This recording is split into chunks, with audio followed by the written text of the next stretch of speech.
ይህ የምታዩት ግዙፍ ህንጻ ስታዲየም ብቻ ይመስላችኋል? እንደዛ ከመሰላችሁ ተሳስታችኋል።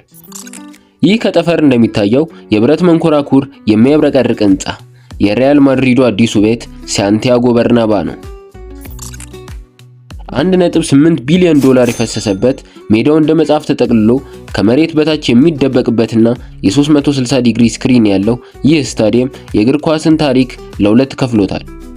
ዛሬ ይህ የምህንድስና ተአምር እንዴት ተገነባ፣ ምንስ ሚስጥሮች ይዟል የሚለውን አብረን እናያለን።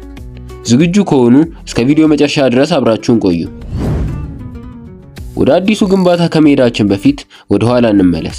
ስታዲየሙ የተሰየመው በክለቡ ታዋቂ ፕሬዝዳንት በሳንቲያጎ በርናባው ስም ነው። በ1947 ሲመረቅ ማድሪድ በአውሮፓ ንጉስ እንዲሆን የመሰረት ድንጋይ የጣለ ስፍራ ነበር። ለ10 ዓመታት የዚዳን የሮላንዶና የራውል ታላላቅ ታሪኮች የተጻፉበት ይህ ስታዲየም በ21ኛው ክፍለ ዘመን ግን አዲስ ለውጥ አስፈለገው። ፕሬዝዳንት ፍሎሬንቲኖ ፔሬዝ አንድ ህልም ነበራቸው። በዓለም ላይ ምርጡን ክለብ ብቻ ሳይሆን ምርጡን ስታዲየም መገንባት። ግንባታው በ2019 ሲጀመር ትልቁ ፈተና ሪያል ማድሪድ ጨዋታውን ሳያቋርጥ አዲሱን ስታዲየም ማደስ ነበር። መሃል ከተማ ላይ በመሆኑ ቦታው በጣም ጠባብ ነበር። በጣም አስገራሚ ክፍሎች የስታዲየሙ አናት ወይም ጣሪያ ነው። በሁለቱ ግዙፍ ክሬኖች አማካኝነት 800 ቶን የሚመዝኑ የብረት ምሰሶች ተተክለው በአሁኑ ሰዓት በ15 ደቂቃ ውስጥ የሚከፈትና የሚዘጋ ተንቀሳቃሽ ጣሪያ ተገንብቶለታል። አሁን ዝናብም ይሁን በረዶ ማድሪድን አያቆመው። ይህ ግንባታ እውነተኛ የምህንድስና ጥበብ የሚባለው እዚህ ጋር ነው። ስታዲየሙ ለኳስ ብቻ ሳይሆን ለኮንሰርት፣ ለቅርጫት ኳስና ለቴኒስ እንዲያገለግል ተደርጎ ነው የተሰራው። እንዴት? ሜዳው በ6 ትልልቅ ክፍሎች ተከፍሎ ሃይፖጂየም ወደሚባል 30 ሜትር ጥልቀት ያለው የመሬት ውስጥ ክፍል ይገባና እዚያ ውስጥ ሜዳው ልዩ ብርሃን፣ ውሃና እንክብካቤ እየተደረገለት ልክ እንደ ፋብሪካ ይጠበቃል። ከላይ ግን ሌላ ወለል ተነጥፎ የታይለር ስዊፍትን ኮንሰርት ላይ ያካሄድ ይችላል። ውስጥ ስንገባ ደግሞ አይናችንን የሚይዘው የ360 ዲግሪ ቪዲዮ ቦርድ ነው።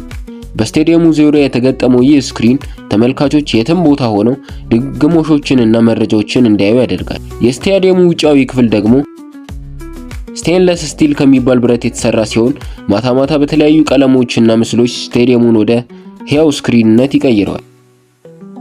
ይህ ስታዲየም ለሪያል ማድሪድ የገንዘብ ማተሚያ ማሽን ነው። በአመት 365 ቀናት ክፍት ነው።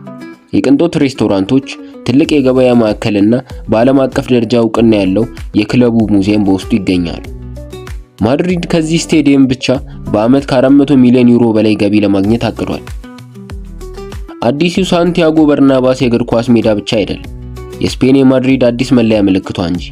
የጥንቱ ታሪክና የወደፊቱ ቴክኖሎጂ የተገናኙበት ድንቅ ስራ ነው። እናንተስ ይህንን ስታዲየም በአካል ሄዳችሁ የመጎብኘት ህልም አላችሁን? ወይስ የሌላ ክለብ ስታዲየም ይበልጣል ትላላችሁ? ሐሳባችሁን በኮሜንት ላይ አጋሩን። ቪዲዮ ከተመቻችሁ ሰብስክራይብ ማድረግ እንዳትረሱ። በሚቀጥለው ቪዲዮ እስከምንገናኝ ሰላም።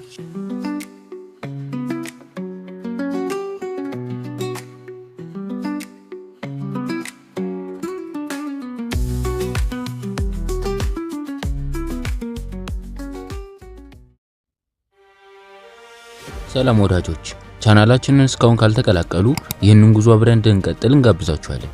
የእናንተ ድጋፍ ለኛ ትልቅ ትርጉም አለው። አንድ ሰብስክራይበር ለኛ የምታሳዩትን ማበረታታት ያሳያል። አሁን ሰዓቱ ነው። አዲስና አዝናኝ ቪዲዮዎች እንዳያመልጡ የሰብስክራይብ በተኑን ይጫኑ። የደውል ምልክቷን ማብራት አይርሱ። የቤተሰባችን አካል ይሁኑ።